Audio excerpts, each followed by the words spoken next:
Hello guys, this is Divansh Kaushalian. Welcome back to my YouTube channel. तो guys आज हम करेंगे CBSE class 10 Hindi स्पर्श चैप्टर 10 बड़े भाई साहब का explanation. So guys let's begin. हाँ गाइस, ये है जो ये दिख रहे हैं आपको, ये है मुंशी प्रेमचंद जी जिन्होंने ये इस लेसन को लिखा है. तो लेसन का नाम है बड़े भाई साहब. सो गाइस अभी हम शुरू करते हैं.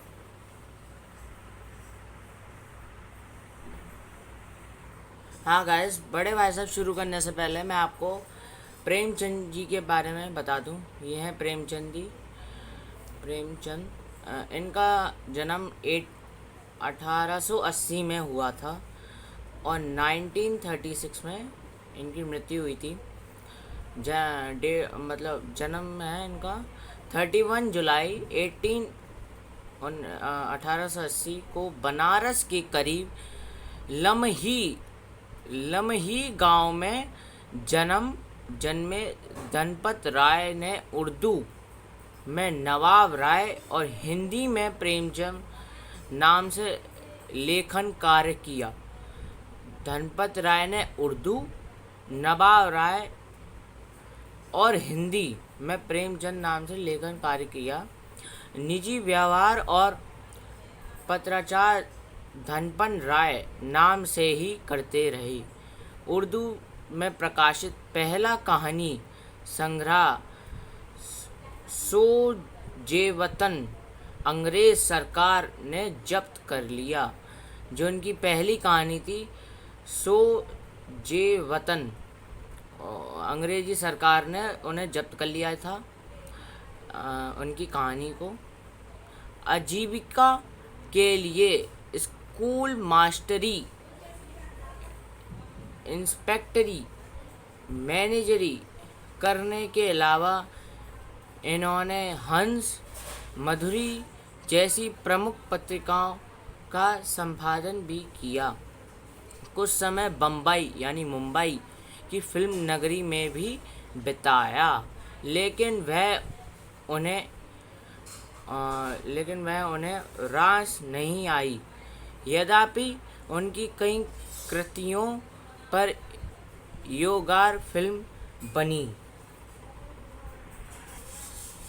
हाँ गाइस, आम आदमी के दुख दर्द के बेजोड़ चित्रे प्रेमचंद को उनके जीवन काल में ही कथा सम्राट, उपन्यास सम्राट कहा जाने लगा था. वो क्योंकि वो इतनी अच्छी कहानियाँ लिखते थे. जो उन्होंने हिंदी कथा लेखन की परिपाटी पूरी तरह बदल डाली थी. मतलब जो पुरानी थी, उसके पुरानी जो प्रथा थी उसको पूरी तरह उन्होंने बदल डाली थी जो लिखने की. अपनी रचनाओं में उन्होंने उन पर लोगों को प्रमुख पात्र बनाकर सरिता की जगह में जीवन और जगत में केवल प्रताड़ना और उछालना ही मिले थे. 8 अक्टूबर 1936 में उनका देहांत हुआ. प्रेमचंद ने जितनी भी कहानियाँ लिखी वे सब मानसरोवर शीर्षक में 8 खंडों के संकलित हैं. उनके प्रमुख उपन्यास हैं गोदान, गबन, प्रेमाश्रम, सेवा सदन, निर्मला, कर्मभूमि, रंगभूमि, कार्यकल्प, प्रतिज्ञा और मंगलसूत्र. अब गाइस, अब हम कहानी शुरू करते हैं प्रेमचंद जी की. हाँ गाइस, ये है लेसन बड़े भाई साहब. ये बड़े भाई साहब हैं.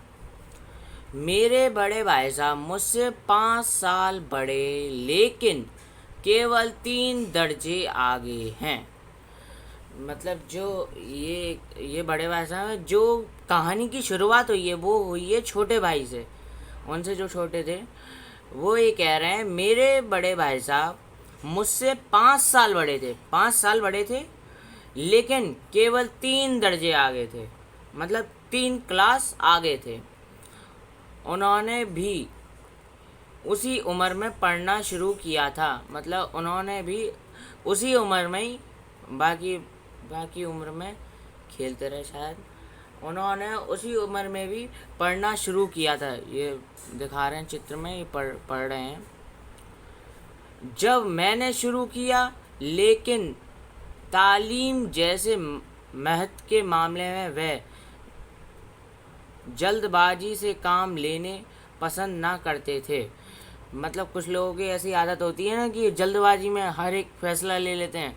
वो मतलब जो बड़े भाई साहब हैं वो जल्दबाजी में फैसला नहीं लेते हैं। इस भवन की बुनियाद खूब मजबूत डालना चाहते थे। मतलब कि जो उनकी बुनियाद थी वो खूब मजबूत डालना चाहते थे। 1 साल का काम 2 साल में करते थे। जो 1 साल का काम था वो 2 साल में करते थे। कभी भी 3 साल भी लग जाते थे, और कभी 3 साल भी लग जाते थे, क्योंकि वो बहुत आराम से करते थे। बुनियाद ही पुख्ता ना हो तो मकान कैसे पायदार बने। मतलब अगर जैसे एक एग्जाम्पल दिया है यहाँ पे, अगर मतलब स्ट्रक्चर यानी बेस, मकान का जो बेस ही नहीं अगर अच्छा होगा तो आगे मकान ढह ही जाएगा। मतलब आगे मकान पूरा गिर ही जाएगा फिर। हाँ गाइस, मैं छोटा था वह बड़े थे। अब वो कह रहा है मैं छोटा था और वो बड़े थे।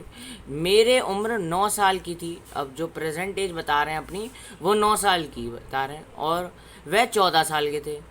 और वो जो बड़े भाई साहब थे, यानी जो छोटा भाई वो 9 साल का था और बड़े भाई 14 साल के थे।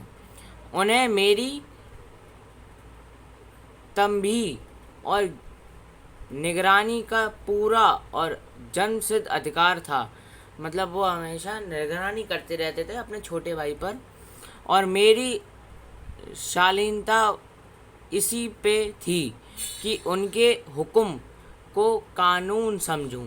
मतलब जब जो भी वो बात कहते थे वो छोटा भाई समझता था जैसे कोई वो हुक्म कर रहे हैं, मतलब एक तरह से कानून, मतलब ये काम करना है तो करना ही है।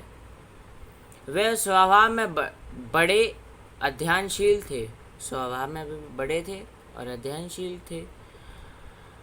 हरदम किताबें खोले बैठे रहते थे और शायद दिमाग को आराम देने के लिए कभी कॉपी पर, किताबों के हथियों पर चिड़िया, कुत्तों, बिल्लियों की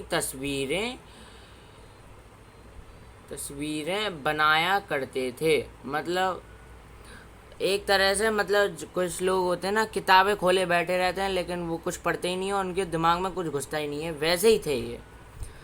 हमेशा मतलब कोई चीज़ बना, मतलब जैसे इसमें बताया ना, चिड़िया, कुत्ते, बिल्लियों की तस्वीर बनाना, मतलब कोई ना कोई कुछ ना कुछ करते रहते थे।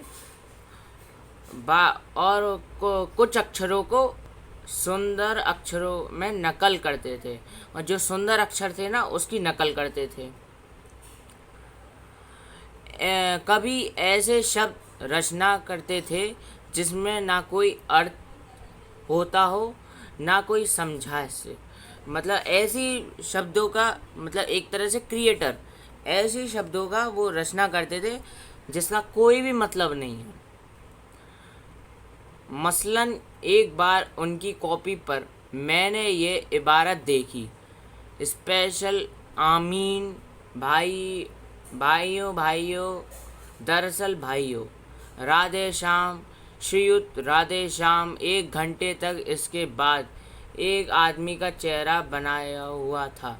मतलब वो राधे श्याम राधे श्याम राधे श्याम, उसमें लिखा हुआ है ना कि वो एक अक्षरों को बार बार रिपीट करते थे, वही है। और राधे श्याम, फिर उसमें ये लिखा है, इसके बाद एक आदमी का चेहरा, फिर उसके बाद एक आदमी का चेहरा। मैंने बहुत चेष्टा की कि इस पहेली का कोई अर्थ निकालूं, लेकिन असफल रहा। वो मतलब ऐसा उसमें बताया गया ना, मैंने आपको बताया भी कि मतलब ऐसी शब्दों का खोज करते थे जिसका ना कोई अर्थ हो। उनने कोई पहेली बनाई थी, तो छोटा भाई उसकी पहेली सुलझाने की कोशिश कर रहा, लेकिन कोई उसका अर्थ ही नहीं निकल रहा था, उसका अर्थ ही नहीं निकल रहा था। और उनसे पूछने का साहस ना हुआ, और वो थोड़ा डरता था उनसे, इसलिए पूछने का साहस नहीं किया। वह 9वीं जमात में थे और मैं 5वीं। वे 9th क्लास में थे, मैं 5वीं क्लास में था। उनकी रचनाओं को समझना मेरे लिए छोटा मुंह बड़ी बात थी। सही बात है भैया। उनकी रचना मतलब जो भी वो रचना करते थे, वो उसको समझना छोटा मुंह बड़ी बात थी। हाँ गैस, एक सेकंड, मेरे जी पढ़ने में बिल्कुल ना लगता। वो उसे पढ़ाई बिल्कुल, छोटे भाई को पढ़ाई बिल्कुल पसंद नहीं थी। 1 घंटा भी किताबों को लेकर बैठना पहाड़ जैसा लगता था। 1 घंटा भी किताब को लेकर पहाड़ जैसा लगता था उसे, छोटे भाई को।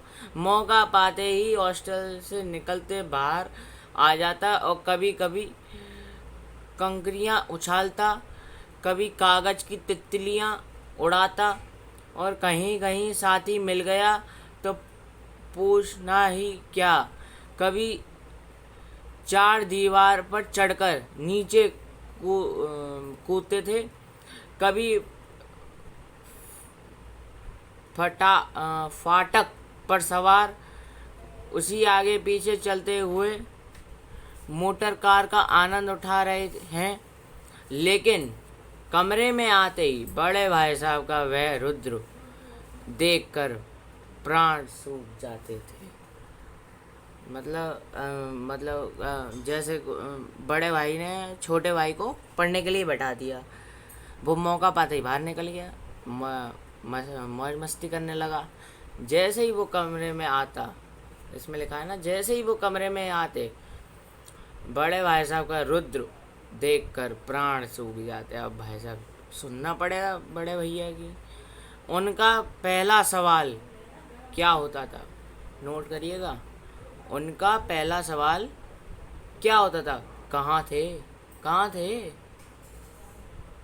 हमेशा यही सवाल इसी ध्वनि में हमेशा पूछा जाता था, और इसका जवाब मेरे पास केवल मौन था।